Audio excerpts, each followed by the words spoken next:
నమస్తే, నేను Ashok. Welcome to ప్రజా చైతన్యం. ఏపీలో లిక్కర్ కేసుకు సంబంధించిన ప్రకంపనలు పెద్ద ఎత్తున వస్తున్నాయి. ఇప్పటికే లిక్కర్ కేసుకు సంబంధించి చాలామందిని అరెస్ట్ చేస్తూ వచ్చారు. దాని తర్వాత జగన్మోహన్ రెడ్డిని కూడా అరెస్ట్ చేస్తారంటూ కూడా ఒక చర్చ జరుగుతుంది. అయితే ఈరోజు మాజీ ముఖ్యమంత్రి జగన్మోహన్ రెడ్డి ఒక ప్రెస్ మీట్ పెట్టారు. ప్రెస్ మీట్ పెట్టి కూటమి ప్రభుత్వానికి సంబంధించి ఏడాది పాలన పైన ఆయన పూర్తిగా కూడా జరిగినటువంటి తప్పులేంటి, వాళ్ళ ఆ ప్రభుత్వానికి సంబంధించి గతంలో జగన్మోహన్ రెడ్డి ప్రభుత్వానికి సంబంధించి ఆరోపణలు చేసినటువంటి అంశాలన్నిటికీ కూడా ఆయన క్లియర్ కట్గా అన్నిటినీ వివరిస్తూ వచ్చారు. దాంతోపాటు లిక్కర్కి సంబంధించిన అంశం మీద కూడా ఆయన చాలా సుదీర్ఘంగా మాట్లాడుతూ వచ్చారు. ఈ అంశానికి సంబంధించి ఏం జరిగింది, ఎలా జరిగింది, ప్రభుత్వానికి సంబంధించి తీసుకున్నటువంటి నిర్ణయాలు కావచ్చు, షాపులు తగ్గించడం కావచ్చు, ఆ రేట్లను పెంచడం కావచ్చు, వీటన్నిటికి సంబంధించి కూడా సుదీర్ఘంగా ఆయన వివరణ ఇస్తూ వచ్చారు. అయితే కావాలని కక్షపూరితంగా అరెస్ట్ చేయాలనుకుంటేనో లేదంటే భయపెట్టాలని చూస్తే మాత్రం అరెస్ట్ చేయండి, దానికి నేను సిద్ధంగా ఉన్నానంటూ కూడా జగన్మోహన్ రెడ్డి అరెస్ట్కి భయపడకుండా ఒక క్లియర్ కట్ ఇండికేషన్ అయితే ఇస్తూ వచ్చారు. అయితే దీని తర్వాత కూటమి ప్రభుత్వం స్టెప్ ఎలా తీసుకుంటుంది అనేటువంటి ఒక చర్చ జరుగుతుంది. ఇటీవల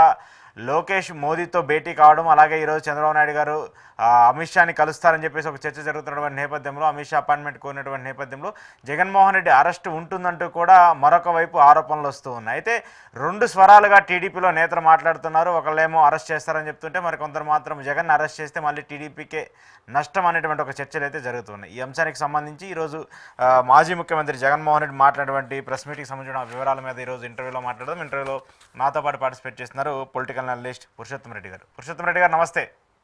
నమస్తే అశోక్ గారు. సో మాజీ ముఖ్యమంత్రి జగన్మోహన్ రెడ్డి గారికి సంబంధించినటువంటి వ్యవహారానికి సంబంధించి ఈరోజు మనం చూస్తూ వచ్చాము. ఆ లిక్కర్ కేసుకు సంబంధించిన అంశం కూడా ఆయన చాలా సుదీర్ఘంగా మాట్లాడుతూ వచ్చారు.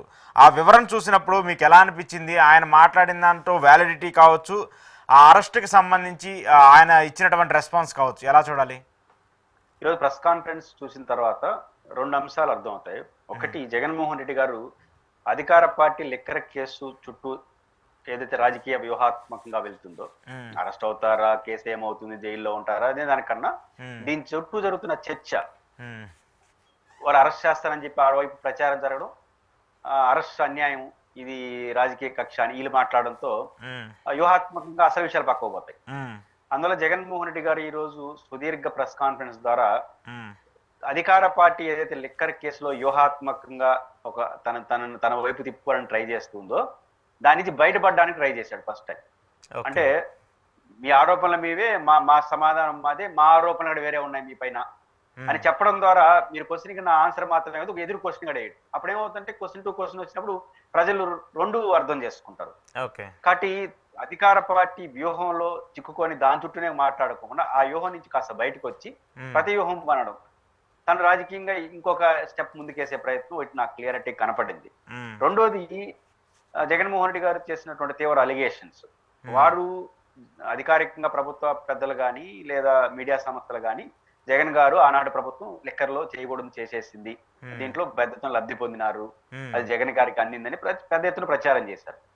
అవన్నీ కాదంటూనే ఎలా కాదో చెప్తూ 14 నుంచి 19 మరి ఇప్పుడు తెలుగుదేశం పార్టీ వాళ్ళు అసలు స్కామ్ చేసినారు అని చెప్తూ ఒక తీవ్రమైన అలిగేషన్ చేశారు. అదేంటంటే చంద్రబాబు నాయుడు గారిపై ఆల్రెడీ ముద్దాయిగా ఉన్నాడు, ఇంట్లో బెయిల్ మీద ఉన్నాడు, ఏది లిక్కర్ కేసులోనే. లిక్కర్ కేసులో ఉన్న బెయిల్ అయినా మా కేసు గురించి మాట్లాడుతున్నానని చెప్పడం ద్వారా నేను అనుకుంటున్నాను మళ్ళీ ఇది అస్తినాపురానికి వెళుతుందా కేసు అనేది డౌట్ ఉంది. ఇప్పుడు శ్రీవారి లడ్డు విషయంలో ఏమైంది, అడిదిరిగాడి జరిగి సిబిఐ చేతిలో పోయింది. ఇప్పుడు సిబిఐ వీళ్ళ పార్టీకి విచారణ జరుపుకుంటే వీళ్ళ చేతిలో ఉండేది. ఒకవైపు ముఖ్యమంత్రి ఉప ముఖ్యమంత్రి డైరెక్ట్ గా జగన్ గారే కలిపేసాడు అని చెప్పేసిన తర్వాత ఆటోమేటిక్లీ వెళ్తారు. ముఖ్యమంత్రి ఉప ముఖ్యమంత్రి కేబినెట్ లో కీలక వ్యక్తులు జగన్ ఏ పని చేసినట్టు వాళ్ళ కింద పట్టే విచారణ సమస్య ఏం చెప్తాయి తీర్పులు. కాబట్టి ఇది కుదరదని సుప్రీంకోర్టు ఏం చెప్పింది, మనం కూడా అప్పుడు చెప్పినాం. ఎప్పుడైతే ముఖ్యమంత్రి అలిగేషన్ చేసినాడో ఆటోమేటిక్ గా సుప్రీంకోర్టు జోక్యం చేసుకుంటుంది, సిబిఐ వస్తుందని చెప్పినాం. సిబిఐ కాబట్టి ఇంకొకటి అదే జరిగింది. ఇది కూడా చివరకు జగన్మోహన్ రెడ్డి గారి లిక్కర్ కేసులో గత ప్రభుత్వం తప్పు చేసింది, జగన్ గారికి అన్ని నెలలో సిట్టి వెళ్తే ఇంకొక అడుగు ముందుకెళ్తే ఎవరో ఒకరు ప్రజా ప్రయోజనాలు పిజం వేశారనుకోండి, గత ప్రభుత్వం తెలుగుదేశం ప్రభుత్వం తప్పు చేసిందని జగన్ గారి నాయకత్వంలో సిట్టు ఏర్పాటు చేసి ఆయన్ని అరెస్ట్ చేసి ఏరే కేసు అరెస్ట్ చేశారు. దీంట్లో కూడా ఎఫ్ఐఆర్ ఆయన పేరు పెట్టారు, ఆయన బెయిల్. ఇప్పుడు లిక్కర్ కేసులో ఒక ముఖ్యమంత్రి బెయిల్ తెచ్చుకుంటాడు, వారు ఇప్పుడు అధికారంలోకి వచ్చి గత ముఖ్యమంత్రి పైన అదే కేసు పెడతారు. అదే కేసు అంటే ఇంకొక రూపంలో కేసు పెడతారు. పెడితే ఇద్దరు ముఖ్యమంత్రులు ఆ సిట్ ఏమైంది, ఇప్పుడు జగన్ గారు వేసిన సిట్ ఏమైంది, చంద్రబాబు గారి సిట్ ఉంటుంది. కాబట్టి ఇదేమవుతుంది, ఇది కరెక్ట్ కాదు అని కూడా కోర్టుకి వెళ్తే ఇది పెద్దదైతే చివరకు 2 కాదనేసి కేంద్ర ప్రభుత్వం సిబిఐ తెచ్చుకునేది అనుకోండి, ఖచ్చితంగా జోక్యం చేసుకుంటాయి కదా. ఆ ముఖ్యమంత్రి ఒక కేసు ఒకే లెక్కర్ దాంట్లో పరస్పర ముఖ్యమంత్రులు కేసులు పెట్టుకుంటే ఇది నిష్పక్షపాతంగా జరగదు, న్యూట్రల్ ఏజెన్సీకి ఇచ్చేయండి అన్నారు అనుకోండి ఎవరో ఒకరు, అయినా జరిగింది. అంటే ఆ రకం వీళ్ళిద్దరు ఈ విమర్శలు ప్రతి విమర్శలు ఆరోపణలు ప్రతిభములు హస్తినాపురంలో తేలుతాయా అనేది నాకు కొంత అనుమానం కలిగింది. ఈ రోజు ఆయన బాంబు పేల్చాడు కదా, ఆయన ముద్దాయిగా ఉన్నారు. ఇంతవరకు వైసీపీలో ఎక్కడ కూడా మద్యం కేసులో చంద్రబాబు గారు బెయిల్ మీద ఉన్నారని ఇంతవరకు చెప్పలేదు, ఎవరు మాట్లాడలేదు. అందరికి తెలుసు. నాకడ ఇప్పుడు అవును కదా ఆయన ఆ విషయంలో ఉన్నాడు కదా ఇప్పుడు అనిపిస్తుంది. కానీ కీలకమైన పాయింట్ కదా, జగన్మోహన్ రెడ్డి గారు ఆయన బెయిల్ మీద ఉన్నాడు కాబట్టి ఆయన తప్పు చేశాడన్న అభిప్రాయంతో మనం నిర్ధారణ చేయలేం, అది వ్యవస్థలు చెప్పాలి, మన పని కాదు. కానీ అలిగేషన్ ఇప్పుడు కూడా ఈయన పైన అలిగేషనే కదా, ఈయన పైన అలిగేషన్, ఆయన పైన ఒక్క స్థాయి దాటి ఇంకా జగన్ గారి మీద రాలా, బయటే వస్తాను, ఇంకా ఎఫ్ఐఆర్లు అరెస్టులు జరగల. ఆయన పైన ఆ పేరులో అరెస్ట్ కాకపోయినా ఏరే కేసులో అరెస్ట్ అయ్యి దానిపైన బెయిల్ తెచ్చు, మళ్ళీ పీటీ వారెంట్ ఏదో ఇచ్చారని. కాబట్టి ఇద్దరు ముఖ్యమంత్రులు ఈ కేసులు పెట్టించుకుంటే, ఇద్దరు ముఖ్యమంత్రులు గొడవలు ఉన్నాయి కాబట్టి మేము తీసుకుంటామని కేంద్రం జోక్యం చేసుకుంటే ఇది అచ్చినాపురంలో చేరుతుందని అనిపించింది నాకు. ఓకే ఓకే ఓకే సరే, ఇక్కడ ప్రధానంగా చూడాల్సింది గత ప్రభుత్వానికి సంబంధించి లిక్కర్ కేసుకి సంబంధించి ఆయన చాలా క్లారిటీగా చెప్తూ ఉన్నారు.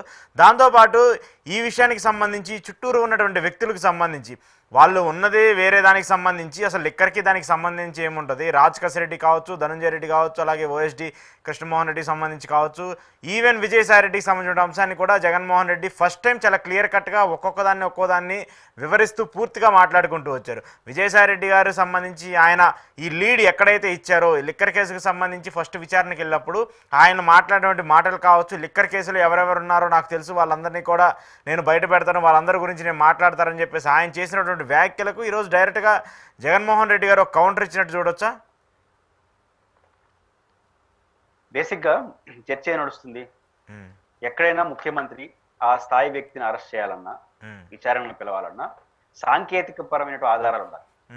ఆయన చెప్పినాడు, ఈయన చెప్పినాడు అని తీసుకుంటే చాలా కేవలంగా ఉంటుంది, కోర్టుల ముందు ఆభాస పాలవుతారు. ముఖ్యమంత్రి హెచ్ఓడి ఆఫ్ ఆంధ్రప్రదేశ్ ఒక రాష్ట్రానికి ఖచ్చితమైన ఏదో ఒక ఆధారం కాకపోయినా అనుమానించడానికి కావాల్సిన అంశం ఉండాలి. ఇప్పుడు వరకు జగన్ గారు చుట్టూ నడుస్తున్న చర్చ ఏంటి, ధనంజయ రెడ్డి గారు చెప్పేస్తున్నాడు, కసిరెడ్డి చెప్పేసినాడు, విజయసాయి రెడ్డి అరెస్ట్ అయిన అందరూ జగన్ పేరు చెప్పేస్తున్నాడు కాబట్టి ఆయన పట్టుకొస్తాం అంటే కుదరదు. అది ఆయన సూటిగా చెప్పినాడు ఈరోజు. నేను కూడా దాన్ని నమ్ముతాను. ఎందుకంటే ఇప్పుడు రాజకీయ దురుద్దేశంతో కావచ్చు, నిజం కూడా కావచ్చు, వాళ్ళు చెప్పిన దాంట్లో నిజాలు కోర్టు ముందు ప్రధానం కాదు, ఆధారాలే కోర్టు ముందు ఆధారాలే ప్రధానమే.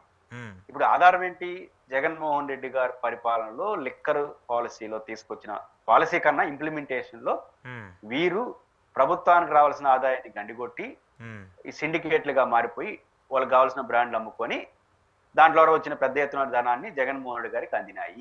ఇదే కదా ఆరోపణ. ఎవరు ఇచ్చినారు, ఎట్లా అందే, ఈ రెండు చెప్పకుండా నువ్వు ఎన్ని ఆరోపణలు అయినా కుదరదు. ఎందుకంటే ఇప్పుడు ఎవరు ఇచ్చేయాలి, ఈ డిస్టలరీ వాళ్ళు ఇవ్వాలి, అంతే కదా. డిస్టలరీలో ఎవరైనా 20 మంది ఎవరైనా ఒకటి చెప్పినారా? ఇప్పుడు ఒక ఆయన అరెస్ట్ అయిన డిస్టలరీ నుంచి సజ్జలకు సంబంధించి, ఆయన నంద్యాలకు సంబంధించి సజ్జల శ్రీధర్ గారు, ఒకవేళ సజ్జల శ్రీధర్ గారు ఏమైనా మేము నంద్యాలలో ఉన్నటువంటి మా డిస్టలరీ నుంచి రెగ్యులర్ గా జగన్మోహన్ రెడ్డి గారి మీద భయపడి ఈయన కొత్తగా అరెస్ట్ అయినాడు కదా, గోవిందప్పకి ఇచ్చినాం, గోవిందప్ప పోయి జగన్ గారికి ఇచ్చారంటే జగన్ గారు పంపిస్తే మేము ఇచ్చినాం అని అన్నాడు అనుకుందాం కాసేపు. ఇష్టల నుంచి ఎట్లా ఇచ్చావు డబ్బులు, దానికి ఏమో ఆధారం ఉండాలి కదా. అవును, ట్రాన్సాక్షన్స్ ఎలా జరిగినాయి అవన్నీ ఉండాలి. మినిమం టెక్నికల్ ఆధారం లేకుండా ఆయన చెప్పాడు కాబట్టి అరెస్ట్ చేస్తానంటే ఇంకోరు పేరు చెప్తాడు. అదే జగన్ గారు చెప్పింది, బీజేపీ మోడీ గారి పేరు చెప్పేస్తే అమిత్ షా గారి పేరు చెప్పేసి తీసుకెళ్లిపోతారా అని చెప్పింది. అందుకే ఇంగ్లీష్ లో చెప్పాడు, వాళ్ళకి అర్థం కావాలి. ఒక పాయింట్ ఏంటంటే బేసిక్ గా వీళ్ళు చెప్పేదాన్ని దేనికి పనికొస్తుందంటే విచారించడానికి పనికొస్తుంది. ఒక నోటీస్ ఇయ్యచ్చు జగన్మోహన్ రెడ్డి గారికి, సార్ మీ జగన్మోహన్ రెడ్డి గారు వీళ్ళందరూ మీ పేర్లు ఇట్లా చెప్తున్నారు, దీనికి సంబంధించి మీ వివరణ కావాలి. వివరణ తీసుకోవడానికి ఇట్లాంటి పనికి వస్తాయి కానీ అరెస్ట్ చేయడానికి పనికిరావు. అంటే దాంట్లో నిజాలు దోలికి నేను అనట్లేదు. ఒక వ్యక్తి చెప్పిన దానికి ఏదైనా టెక్నికల్ ఆధారం ఉండాలి, ప్రూవ్ ఉండాలి. ఉన్నప్పుడు ఖచ్చితంగా ఎవరన్నా లోపల తీసుకుంటారు. కాకపోతే ఇక్కడ ఏమవుతుంది రాజకీయాల్లో, అసలు అరెస్టులు కేసులో నిర్ధారణ అవ్వడం అనేది సెకండరీ కదా. ఎవరిది నిర్ధారణ అవుతుంది? జగన్ గారి సిబిఐ కేసులు 16 నెలలు చేయనప్పుడు ఏమైంది, అది ఇంకా డిశ్చార్జ్ పిటిషన్ ఉంది, అది ఎప్పుడు అవుతుంది ఎవరికి తెలియదు. ఈ దేశంలో రాజకీయ నాయకుల మీద కేసులు 90% ఇంతవరకు కోర్టు చుట్టూ జరుగుతున్నాయి. కాబట్టి ఏ కేసు అనేది కోర్టు నిర్ధారణ కాకుండా ఏమీ జరగదు. అట్లాంటి సమయంలో ఈ ఇప్పుడు ప్రధాన రాజకీయ పార్టీలు ఏం చేస్తాయి, నిన్నెంత నేను బదనాం చేసినాను, నువ్వు నన్నెంత బదనాం చేసినావు, అంతే కదా. అరెస్ట్ కావడం ద్వారా బదనాం చేయడం తప్ప, రాజకీయాల్లో పొలిటికల్ బ్లేమ్ చేయడం తప్ప నిరూపించేదే ఉంది. కాబట్టి ఇందువల్ల జగన్మోహన్ రెడ్డి గారు దాన్ని సావధానంగా తీసుకొని ఆయన ప్రభుత్వ పాలసీలో ఏమున్నాయి, దానివల్ల ప్రభుత్వానికి ఆదాయం వచ్చింది, ఎట్లా నష్టపోయే అవకాశం లేదు, కాబట్టి మాకు దొరికే అవకాశం లేదు, వాళ్ళ పాలసీలో లోపం ఉంది కాబట్టి వాళ్ళు కావాలని చేసినారు, ఆయన ప్రతి ఆరోపణ చేశారు. ఎందుకంటే వాళ్ళు ఈయన మీద ఆరోపిస్తున్నారు. జగన్ గారు చెప్పింది కరెక్టా, తెలుగుదేశం పార్టీ చెప్తుంది కరెక్టా, మనం నిర్ధారణ చేయాలి, వ్యవస్థలు చెప్పాలి. కానీ బేసిక్ గా ఆయన కూడా ఇంతకు ముందు లాగా వాళ్ళు బురద జల్లితే, వాళ్ళు తిరితే తిట్టద్దని చెప్పడం, బురద జల్లితే లేదు లేదని సమాధానం చెప్పడం ఇంతవరకు జరిగింది. ఇప్పుడు జగన్ గారు వ్యూహం మార్చుకొని వాళ్ళ బురదకి సమాధానం చెప్పేదానికి 10% ప్రాధాన్యస్తే ఎదురుగోడవ కూడా 90% వేసినాడు. నీ పాలసీ సంగతి ఇది అని చెప్పడం ద్వారా అటాకింగ్ మోడ్ లోకి వెళ్తున్నాడు. వాళ్ళు వ్యూహం నుంచి బయటకు వచ్చేసి అటాకింగ్ మోడ్ లోకి. అప్పుడేమవుతుంది, ఈయన వాయిస్ సమాజంలోకి వెళ్తుంది, ఆయన వాయిస్ సమాజంలోకి వెళ్తుంది. మరి దేన్ని నమ్ముతారనేది ప్రజల విచక్షణకు సంబంధించిన అంశంగా మారిపోతుంది. ఓకే. సరే, ఈ అరెస్ట్కి సంబంధించి జగన్మోహన్ రెడ్డి గారి సైడ్ నుంచి క్లారిటీ వచ్చింది, కానీ కూటమి సైడ్ నుంచి మాత్రం కన్ఫ్యూజన్స్ కనిపిస్తుంది. కూటమికి సంబంధించి మీడియా తప్పితే ఎక్కడా కూడా కూటమికి సంబంధించిన నేతలు ఎవరు బయటకు వచ్చి ఈ ఇష్యూకి సంబంధించి ఎవరూ మాట్లాడలేదు. మంత్రులు కావచ్చు, ఎమ్మెల్యేల తరహాలో ఉన్నటువంటి వ్యక్తులు గారు ఎవరు కూడా జగన్మోహన్ రెడ్డిని అరెస్ట్ చేస్తారనా, లేదంటే ఈ లిక్కర్ కేసుకు సంబంధించి ఏదో ఉందని చెప్పేసి ఎక్కడా కూడా వాళ్ళు బయటకు వచ్చి ప్రెస్ మీట్లు పెట్టి మాట్లాడే సిచ్యువేషన్స్ చాలా తక్కువ కనిపిస్తున్నాయి. చిన్న మోటా లీడర్లు తప్పితే పెద్ద స్థాయిలో ఉన్న వాళ్ళు ఎవరు మాట్లాడలేదు. అయితే మీడియా మాత్రమే దీన్ని ఎక్కువగా ఎక్స్పోజ్ చేసుకుంటూ వస్తుంది. ఆ తీరుని ఎలా చూడాలి? దాంతోపాటు ఇటీవల మోదీ గారు, లోకేష్ గారు ఇద్దరు కలిసి దాదాపు 1 గంటన్నర పాటు సుదీర్ఘంగా ఒక డిన్నర్ మీటింగ్ అటెండ్ అయ్యారు. ఆ తర్వాత రేపు ఎల్లుండో అమిత్ షాతో చంద్రబాబు నాయుడు గారు మీటింగ్ ఉంటుందని చెప్పేసి ఒక చర్చ జరుగుతుంది. దానికోసం అపాయింట్మెంట్ కోరారని చెప్పేసి జరుగుతుంది. సో ఈ పరిణామాలన్నీ చూస్తుంటే మహానాడు తర్వాత ఏదో జరగబోతుంది ఏపీ రాజకీయాలకు సంబంధించి, ఆ జరగబోయేది జగన్మోహన్ రెడ్డి అరెస్టే అంటూ కూడా ఒక చర్చ జరుగుతుంది. ఈ రెండింటికి సంబంధించి ఏం క్లారిటీ ఇస్తారు? అంటే మోడీ గారిని లోకేష్ గారు కలిశారు, అమిత్ షా గారిని చంద్రబాబు నాయుడు కలవబోతున్నారు కాబట్టి అరెస్ట్ అయ్యే అవకాశం ఉందేమో అని ఒక చర్చ నడుస్తుంది. దానికి కారణం ఏంటంటే గతంలో చంద్రబాబు నాయుడు గారిని అరెస్ట్ చేసినప్పుడు బీజేపీతో జగన్ గారికి సంబంధం లేకపోయినా రాజకీయంగా ఆయనతో మాట్లాడే చేసినాడు అని ఎవరు తెలుగుదేశంకి అనుకూలంగా ఉండే పెద్దతో మాట్లాడేసినారు. సంబంధం లేని ఆయనే బీజేపీతో మాట్లాడినప్పుడు సంబంధం ఉన్న వాళ్ళు బీజేపీతో మాట్లాడకుండా ఉంటారా అని ప్రజలు అనుకుంటారు. అంతే కదా. నేచురల్ గా నేను అనుకుంటుంది ఇప్పుడు జగన్ గారిని అరెస్ట్ కి బీజేపీ కారణం అనుకున్నాం కాసేపు. ఇప్పుడు చంద్రబాబు లోకేష్ గారు మనం కలిసినారు, ఇప్పుడు చంద్రబాబు నాయుడు గారు హోంమంత్రి, ఈ రెండు కలయికలు జరిగితే, ఆల్రెడీ లోకేష్ గారు కలిసేసినారు, అమిత్ షా గారు కలుస్తారని మీరు అంటున్నారు, అది నిజమైతే జగన్ గారు అరెస్ట్ వాయిదా పడుతుందో నేను అనుకుంటున్నాను. అవునా? ఎందుకంటే ప్రజలు ఏమనుకుంటారు, మొన్న లోకేష్ గారు కలిసి వచ్చేసాడు మోడీని, ఈయన పోయి అమిత్ షా కలిసాడు, వాళ్ళ గ్రీన్ సిగ్నల్ అంటే ఒక రకంగా జగన్ గారిని అరెస్ట్ చేస్తే దానికి కారణం బీజేపీ వాళ్ళు అయిపోతారు. అవును, వాళ్ళు ఏం చెప్పారు, లోపల ఏం జరిగిందో వాళ్ళిద్దరు తప్ప మనకు తెలియదు. కానీ సమాజం ఏం చూస్తున్నా, కలిశారంటే దీనికి పైపెచ్చి బయట ఏం మాట్లాడలేదు. కాబట్టి ఎవరైనా సరే ఇట్లాంటి చర్చ జరిగినప్పుడు సహజంగా బీజేపీ వాళ్ళతో మాట్లాడారని అనుకుంటారు, అది లోపల ఏం మాట్లాడుకున్నా. నిజానికి వాళ్ళకి సంబంధం ఉండదు, వాళ్ళు ఎందుకు ఇది వాళ్ళని ఎత్తినందుకు వేసుకుంటారు, మంచి అయినా చెడ్డ అయినా. కాబట్టి ఈ గత అనుభవాల్లో చూసుకున్న బీజేపీ ఇప్పుడు మనం కలిసి వచ్చిన వెంటనే ఆయన అరెస్ట్ అయితే ఖచ్చితంగా అది మన ఖాతాలో పడిపోతుంది. ఆ పాపం అంతా నేను అనుకోరా, ఒకవేళ పుణ్యం అయితే తెలుగుదేశానికి ఖాతాలో పడుతుంది, వాళ్ళే కదా ధైర్యం చేసి. కానీ పాపం మన ఖాతా, పుణ్యం వాళ్ళ ఖాతాలో పడుతుంది. కాబట్టి సహజంగా నిజంగా వీళ్ళిద్దరు కానీ కలిస్తే కొంత ఇప్పట్లో జరగదేమో అని ఒక జనరల్ అసెస్మెంట్ నాది. రెండో అభిప్రాయం ఏంటంటే మీరు అన్నట్టు కొంతమంది మాట్లాడుతున్నారు, కొంతమంది దీంట్లో వ్యూహాత్మకంగా వెళ్తాను తెలుగుదేశం పార్టీ. ఇప్పుడు 10 నెలలుగా జగన్మోహన్ రెడ్డి గారిని అరెస్ట్ చేస్తారని చెప్తానే ఉన్నారు మీడియా వాళ్ళు. ఇది ఒక రకంగా తెలుగుదేశానికి లాభము ఉంది, నష్టం ఉంది. లాభం ఏంటంటే ఆల్రెడీ మానసికంగా చాలా మంది చేసేంటారు స్వామి అనే పరిస్థితికి వచ్చేసినారు. మళ్ళీ మన డిబేట్ కూడా స్వరం మారిపోయింది. మనకి ఇంట్రెస్ట్ లేరే ఉండొచ్చు, రోజు జగన్ అరెస్ట్ అయ్యారంటే ఎప్పుడు సార్ జగన్ అరెస్ట్ అంటారు మీరు. అంతకుముందు అరెస్ట్ అవుతారా అనే క్వశ్చన్ నుంచి ఎప్పుడు అరెస్ట్ అయిపోవచ్చు, అరెస్ట్ అయిపోతే నెక్స్ట్ ఊరు అంటారు. ఎందుకంటే ప్రజలు కూడా చెప్పి అరెస్ట్ అయిపోతారని వాతావరణం. ఇది ఒకటి కారణం ఏంటొచ్చు. 2 నష్టం కూడా ఉంది తెలుగుదేశానికి. అదేంటంటే ఇప్పుడు అరెస్ట్ చేశారనుకో, మొదటి నుంచి మీరే చెప్తున్నారు కదా కాబట్టి మీరే జయించారు అంటారు. ఇప్పుడు మంత్రులు, ఇప్పుడు జగన్మోహన్ రెడ్డి గారి ప్రభుత్వంలో చంద్రబాబుని అరెస్ట్ చేశారు. అశోక్ గారు అరెస్ట్ చేసే ముందు ఎప్పుడు తెలుగుదేశం వైసీపీ నాయకులు రేపు అరెస్ట్ చేస్తారు చంద్రబాబు అని ఎప్పుడు చెప్పలేదు. లేదు. అట్లా చేస్తేనే జగన్ గారు అన్యాయంగా అరెస్ట్ చేసిన చర్చ వచ్చింది. వీళ్ళు 10 నెలల నుంచి కూర్చొని పెట్టుకుని రేపు అరెస్ట్ అంటుంటే మీరు ముందే చెప్పినారు, సిట్ వేసినారు, మీరు అరెస్ట్ చేసి అనుకోరా సమాజం. కాబట్టి ఇట్లాంటి ప్రచారం తెలుగుదేశానికి మంచిది కూడా కాదు. అందువల్ల బహుశా చంద్రబాబు గారు ఎవరు మాట్లాడొద్దని చెప్పుకుంటారని నేను అనుకుంటున్నాను. ఓకే. రెండోది ఒక ఒక చర్చ అయితే తెలుగుదేశంలో అంతర్మతం జరుగుతా ఉంది. ఉమ్, అదేంటంటే మనం అరెస్ట్ ఉమ్, ఎందుకు చేసినా ఎవరు చేసినా తప్పు ఒప్పులు తేలేది ఇప్పట్లో కాదు. ఉమ్, లిక్కర్ కేసులో నిరూపితమేది ఇప్పుడు కాదు. అవును. 16 నెలలు జైల్లో ఉన్న కేసు ఇప్పటివరకు ఏం కాల. ఉమ్, ఇది ఎప్పుడు అవుతుందో తెలియదు. ఉమ్, కాబట్టి కానీ ప్రజల్లో ఏం కోణం చర్చ జరుగుతుంది. ఉమ్, ఆ రోజు చంద్రబాబు నాయుడు గారిని అరెస్ట్ చేసినారు కాబట్టి ఈ రోజులో జగన్ గారు అరెస్ట్ చేస్తున్నాడు ఓకే. అనే చర్చ అయితే ప్రజల్లోకి వెళ్ళిపోతుంది కదా. డెఫినెట్ గా. ఇది తెలుగుదేశానికి నష్టం రాజకీయంగా. ఉమ్, రోజు చంద్రబాబు గారిని అరెస్ట్ చేయడం ద్వారా అంతో ఇంత కొంత తెలుగుదేశం పార్టీ లాభపడిందిలో తెలియదు, వైసీపీ నష్టపోయింది. ఉమ్, ఈ టైంలో ఏంది అంత పెద్ద లీడర్ని అరెస్ట్ చేయడం, రాజకీయ కక్ష కదా అనే చర్చ వచ్చేసింది కేసు పక్కకు పోయి. ఉమ్, అట్లాంటిది వీళ్ళు 10 నెలలుగా మాట్లాడుతుంటా వస్తామండి అరెస్ట్ చేస్తే ఇది నష్టం కదా తెలుగుదేశానికి అనే భావన సీనియర్స్ లో ఉంది. ఓకే. మళ్ళీ ప్రతీకార చర్యలు కూడా మళ్ళీ కూడా ఉంటాయి కదా. ఉమ్, ఎవరో ఇది అవసరమా? ఒక అరెస్ట్ కి ప్రతి అరెస్ట్ అనేది ప్రజలు నెగిటివ్ చూస్తారు. ఉమ్, అరెస్ట్ అనే నెగిటివ్ చూసినప్పుడు ప్రతి అరెస్ట్ ఇంకా నెగిటివ్ చూస్తారు, ఎందుకంటే దానికోసమే చేసినాం అంటారు. ఉమ్, పైపెచ్చు నిరూపించేసిన శిక్షించుదామంటే నిరూపించడానికి అది అయ్యే పని కాదు, ఇప్పట్లో జరగదు. ఉమ్, ఏ కేసు చూసి చరిత్ర అదే.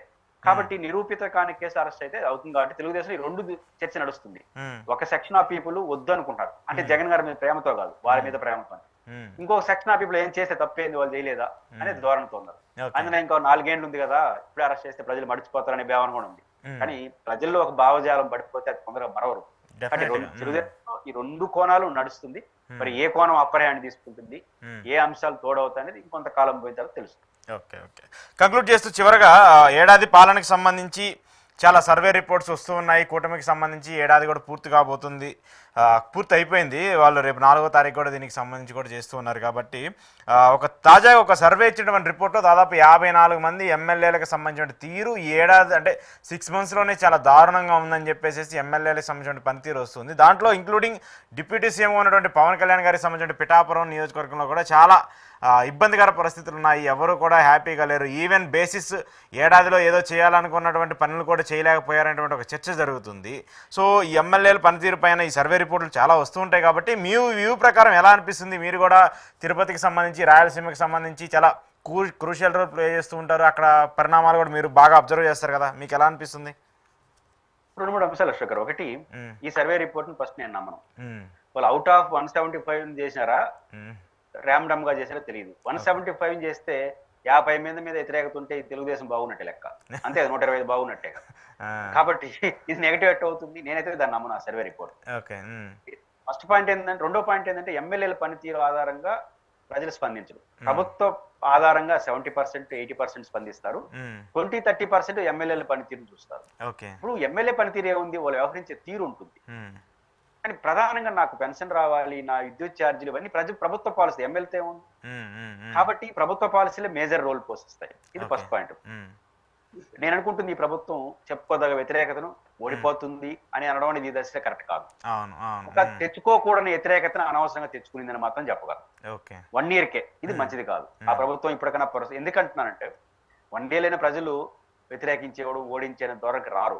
కానీ తెచ్చుకోకుండా వ్యతిరేకత తెచ్చుకుంది. కారణం ఏంటంటే జగన్ గారు ఒక తీవ్ర వ్యతిరేకత ఓడిపోయినాడు 2024లో. ఆ టైంలో జగన్ గారికి వచ్చిన ఓట్లు అక్షరాలు 40%. బీజేపీ, జనసేన, తెలుగుదేశం ముగ్గురు కలిపితే వాళ్ళకు వచ్చిన ఓట్లు వీళ్ళకి వచ్చిన ఓట్ల మధ్య 50 లక్షల ఓట్లు ఉన్నాయి. 52 లక్షలు సంథింగ్, 52 లక్షల ఓట్లు ఉన్నాయి. నా పాయింట్ ఏంటంటే 7.5% అటు ఇటు అయిపోతే మళ్ళీ జగన్ గెలిచిపోతాడు. ఎక్కువ పర్సెంటేజ్ అవసరంలా, ఆయన 40% ఓట్లు ఆల్రెడీ ఉన్నాయి. ఆ వ్యతిరేకతలో వచ్చిన ఓట్లు ఇంకా ఆడిపోతాయి, వచ్చే తప్ప. కానీ జగన్ గారికి ఎన్ని అనుకూలంగా మారినాయి, వాళ్ళకి ఎన్ని నెగిటివ్ మారినాయి. జగన్ గారికి అనుకూలంగా మారింది ఏంటి, ఆ రోజు సొంత పార్టీ కార్యకర్తలు కూడా వ్యతిరేకంగా పనిచేసినారు. కానీ ఈ రోజు రియలైజ్ అయిపోయారు, మనకు చేపినా పర్వాలేదు కానీ మనోడు ముఖ్యమంత్రి కొంటే కొంచెం గౌరవంగానే ఉంటామని అభిప్రాయంకి వచ్చారు. ఇది ఒకటి వాళ్ళకి అనుకూలమే. 2, జగన్ లో మార్పు వస్తుందని కేడర్ నమ్ముతున్నారు, ఇది వాళ్ళకి అనుకూలం. 2, వ్యతిరేక శక్తుల్లో కూడా ఆ రోజున కోపం జగన్ మీద ఈ రోజు ఉండదు.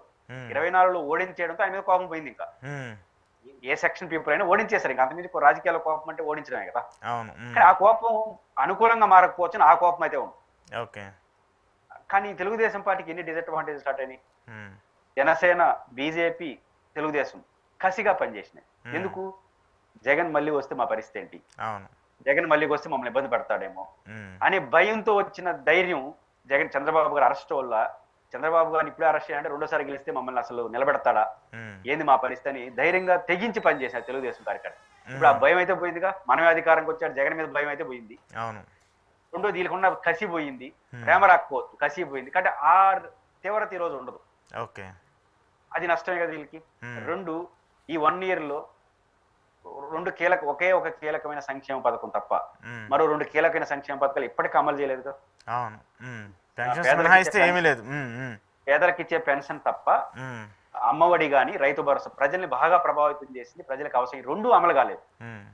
జగన్ ఉంటే అమలు చేస్తుంటాడో లేదో మనకు తెలియదు, కానీ చేస్తుంటాడని జనం నమ్ముతారు. ఎందుకంటే ఆయన 5 ఏళ్ళకి చేశాడు కాబట్టి. కాబట్టి రెండోది ఇల్లు అంతకన్నా బాగా చేస్తానని చెప్పి చేయకుండా దానికి కారణం మేం కాదు ఆయన అంటున్నారు. దాని అంటే సమాజం నమ్ముతుంది. ఉద్యోగస్తులు ఉన్నారు, తీవ్ర కోపంతో జగన్తో ఉన్నారు. ఈరోజు గ్రామ సచివాలయ సిబ్బంది కానీ వాలంటీర్లు కానీ వీళ్ళందరూ కొంత వ్యతిరేకత మళ్ళీ మొదలైందిగా. రెండు, ఉద్యోగస్తులు డిఏలు పిఆర్సీలు మళ్ళీ మొదటికి వస్తున్నాయిగా. కాబట్టి ఈ కారణాలు ఇచ్చా రెండు అనవసరమైన అజెండాలు టేకప్ చేసుకొని వాళ్ళ పని వాళ్ళు చేయకుండా వాళ్ళు ఏదో అనుకున్న రాజధాని, పోలవరం, రాష్ట్ర అభివృద్ధి ఇటు వెళ్ళిపోవాలి. అంటే కాకుండా అప్పుల గురించి అన్నెసరీ డిస్కషన్, ఈ అరెస్టుల పేరుతో డిస్కషన్, మంచి చెడ్డలు పక్కన పెడదాం. కానీ ప్రభుత్వం ప్రజల కోణం కాకుండా ఈ అరెస్టులు ఈ గొడవలతో నిండిపోయిందనే బ్యాడ్ ఇమేజ్ వెళ్ళింది. వాళ్ళు చేసింది 10%. ఈ వాళ్ళ అరెస్టులు హింస చేసింది జగన్ గారు చెప్పినంత నేను అన్నగాని కొంతే. కానీ వచ్చిన ప్రచారం 100%. 10% చేస్తే 100. ఎందుకని రోజు టీవీలో కూర్చొని అదే కదా చెప్పేదా, రేపు వాడిని అరెస్ట్ చేస్తారు, వీళ్ళని అరెస్ట్ చేస్తారు, చేయకపోతే ఇంకా ఏం చేస్తున్నాడు చంద్రబాబు, వాళ్ళే దబాయిస్తారు. ఈ చర్చ ప్రజల్లో బాగా వెళ్ళిపోయింది. అంటే వాళ్ళు చేసిన 10 మందిని కొడితే దేశమంతా కొట్టినారా అన్నట్టు వచ్చింది చర్చ. వాళ్ళకు స్వయం కృతాప్రమం. వాళ్ళ మీడియా ఛానల్లో జగన్ వస్తే మళ్ళీ ఏంది పరిస్థితి, ఇంకా 4 ఏళ్ళు ఉంది. ఇట్లాంటి అన్నెసరీ కోణాల వల్ల తెలుగుదేశం పార్టీ అనవసరమైన అవసరం లేని కొని తెచ్చుకున్న సమస్యలు ఎక్కువ ఉన్నాయి. ఇది తెలుగుదేశానికి ఒక హెచ్చరిక. అంతవరకు నేను చూడగలను. ఈ 1 year అనేది ప్రజల్లో ఒక నిర్లిప్తత వచ్చింది, ఏంది ఇది అనే అభిప్రాయంకి వచ్చింది. దీన్ని గమనించి ర్యాపిడ్ స్టెప్ తీసుకోకపోతే ఖచ్చితంగా అది రేపు జగన్ గారికి అనుకూలంగా మారిపోతుంది. జగన్ గారికి ఈ రోజు కోపాలు పోయినాయి. ఈ వ్యతిరేకతగా ఎవరైతే ఏంది ఇది అని పెదవిరుస్తున్నారో వాళ్ళని అడ్రస్ చేసి మార్చుకోకపోతే ఆ పెదవిరిసే వాళ్ళు జగన్ వైపు ఆ పెదాలు మారుతాయి. మారిందంటే ఆయనకు అయిపోయింది ఇంకా. కానీ ఈ మొదటి సంవత్సరం హెచ్చరికగా తీసుకోవాలి తెలుగుదేశం పార్టీ. రెండో సంవత్సరం ముగించే లోపల దాన్ని కవర్ చేసుకోకపోతే మళ్ళీ రెండో సంవత్సరం తర్వాత మళ్ళీ వినరు, నువ్వేం మాట్లాడి ఇంకా అయిపోయింది, పతనం స్టార్ట్ అయిపోతుంది. కాబట్టి ఇది ఒక మంచి హెచ్చరిక. దీనివల్ల ఏం మార్పు, అప్పుడు ఎమ్మెల్సీ ఎన్నికల్లో వైసీపీకి ఒక మంచి హెచ్చరిక ఇచ్చారు కదా ప్రజలు, 3 చోట్ల ఓడించి. అప్పుడు వాళ్ళు గుణపాఠం నేర్చుకోలేదు, దాని మూల్యాన్ని చెల్లించుకున్నారు. అట్లాంటిదే ఈ రోజు కూడా వచ్చింది. దాని వారు ఏ మేరకు తెచ్చుకుంటారనే దాన్ని బట్టి ఆధారపడి తప్ప ఈ ఎమ్మెల్యేల పట్ల. కానీ ఎమ్మెల్యేల పట్ల వైసీపీలో ఎంత వ్యతిరేకతో వీళ్ళ మీద అంతే ఉంది. ఇంకా పెరిగిందని అంటున్నారు. తెలుగుదేశం ఎక్కువ కొట్లాడుతున్నారు, మాకు పనులు అంటే వైసీపీలో ఉన్నప్పుడు మమ్మల్ని పని చేయలేదని అన్నారు. 3 ఏళ్ళ నుంచి తిట్టడం మొదలుతారు వాళ్ళ ఎమ్మెల్యేని. మా ఎమ్మెల్యే మనం పట్టించుకోవాలి కేరళ బట్టి వీళ్ళు మొదటి సంవత్సరం నుంచి తిడుతున్నారు. అది నష్టం కదా. ఖచ్చితంగా ఎమ్మెల్యేల పట్ల ఆ కోణంలో వ్యతిరేకత ఉంది. బట్ ప్రభుత్వం మీద 2 కానీ యాడ్ అయితే వాళ్ళకి నష్టం, అది వాళ్ళు ఆలోచించుకోవాలి. ఓకే, చూద్దాం. దానికి సంబంధించి ఇంకా 4 ఏళ్ళు టైం ఉంది కాబట్టి దానికి సంబంధించి పరిణామాలు ఎలా ఉంటాయి. Thank you sir, thank you very much. ఇది ఈరోజు పురుషోత్తం రెడ్డి గారితో స్పెషల్ ఇంటర్వ్యూ. చూస్తూనే ఉండండి ప్రజాచిత్రం.